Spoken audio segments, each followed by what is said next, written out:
덕일조 3학년 친구들 안녕하세요. 사회 과목 공부를 시작해 볼게요. 우리 지난 금요일에 처음으로 3학년이 되어서 만난 새로운 교과 사회 공부를 시작했어요. 우리는 함께 모여 살아가고 있죠? 사회란 함께 모여 살아가는 집단이나 무리를 모두 말해요. 그래서 개미들에게는 개미의 사회도 있다고 선생님이 설명을 해주셨을 거예요. 사회 과목을 통해서 우리는 우리가 살아가는 세상을 바라보는 눈을 좀 더 넓게 키울 수가 있어요. 우리 3학년은 이번 1학기 첫 사회 시간에 3단원 교통수단과 통신수단의 발달에 대해서 먼저 공부하기로 계획했죠. 그리고 지난 시간에는 옛날에 교통수단들이 무엇이 있었는지, 그리고 내가 이용해본 교통수단에는 무엇이 있었는지 공부를 했을 거예요. 자, 기억을 해보면서 복습 한번 해볼까요? 쭉 넘겨서 95쪽을 먼저 봐주세요. 교통수단이랑 통신수단이란 말은 들어는 봤는데 공부를 시작했는데 그 뜻을 먼저 무엇인지 정확히 알고 시작해야 해요.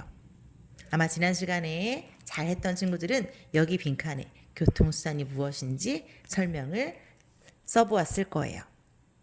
만약에 안 썼던 친구들이 있더라면 지금 써보는 건 어떨까요? 선생님을 따라서 보고 읽어주세요. 교통수단이란 사람들이 이동하거나 물건을 옮기는 데 사용하는 방법이나 도구를 말해요. 그럼 밑에 있는 정보를 전달하려고 사용하는 방법이나 도구, 이것이 바로 통신수단이겠죠? 혹시 여기도 비어있는 친구들은 지금 적어볼까요?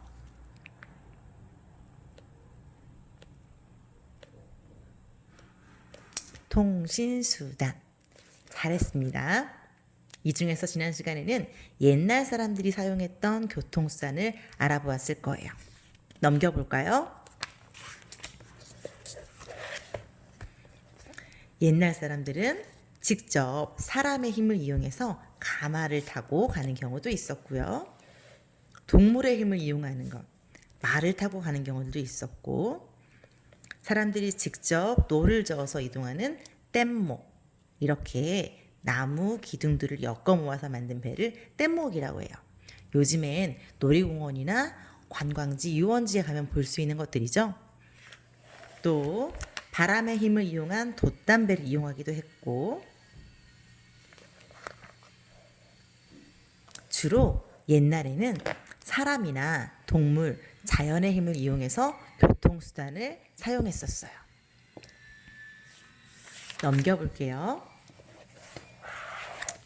하지만 점점 과학기술이 발달하면서 전기의 힘을 이용한 전차라는 것도 등장하게 되었고, 수증기의 힘을 이용한 증기선이라는 배도 발명하게 되었어요. 그때부터 사람들은 나라 밖으로 먼 나라에도 여행을 할 수 있었어요.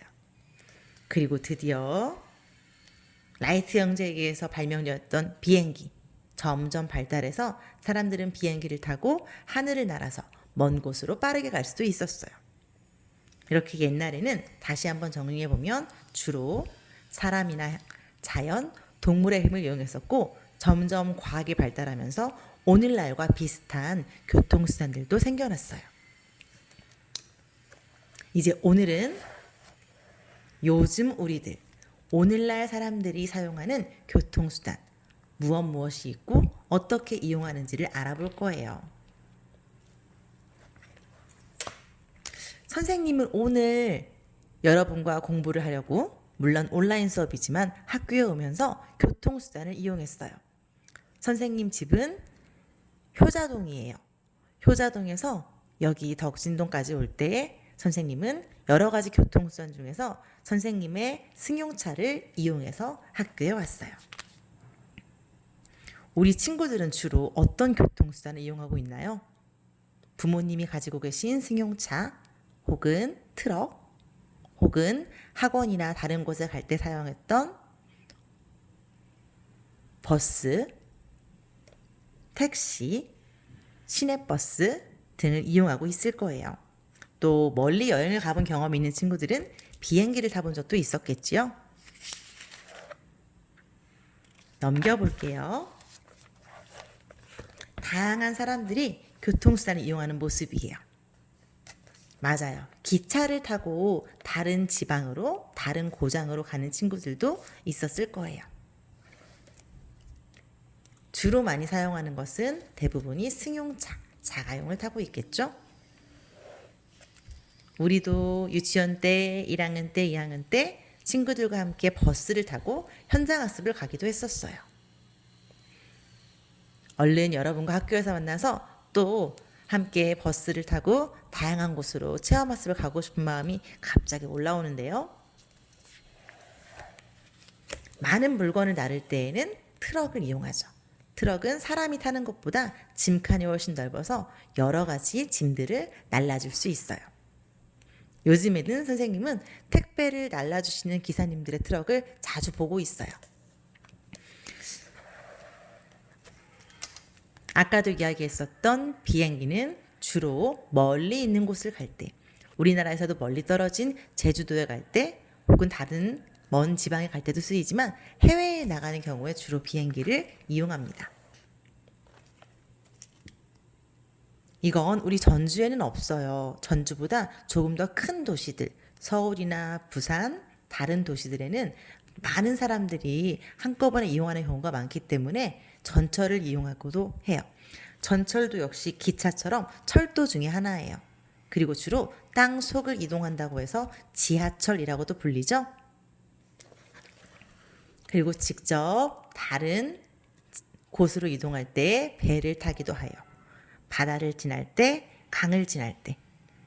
그렇지만 많은 친구들은 주로 어디에 갈 때 배를 타기보다는 여행을 할 때 유람선이나 그렇게 배를 이용하는 경우들이 많았을 거예요. 그렇다면 이런 경우는 어때요? 자전거도 교통수단일 수 있을까요? 그럼요. 자전거도 사람이 이동하는데 활용하는 도구, 방법이기 때문에 교통수단이 될 수 있어요. 그럼 자전거가 떠올랐으니 다른 친구들, 인라인 스케이트, 킥보드는 어떨까요? 요즘에는 전동 킥보드도 있죠? 이런 것들도 역시 우리 사람이 이동하는 데 쓰이기 때문에 교통수단이라고 할 수 있어요. 그럼 우리 친구들, 교통수단을 직접 가지고 있는 친구들도 있겠네요. 자, 그러면 지금까지 선생님이랑 살펴봤던 내용을 이어지는 동영상을 통해서 정리해 보도록 하겠습니다. 동영상까지 보고 난 친구들은 지금 공부하고 알게 된 내용을 쑥쑥 공책, 오늘 날짜, 사회라고 쓰고 오늘 공부로 알게 된 것을 적어봐 주길 바랍니다.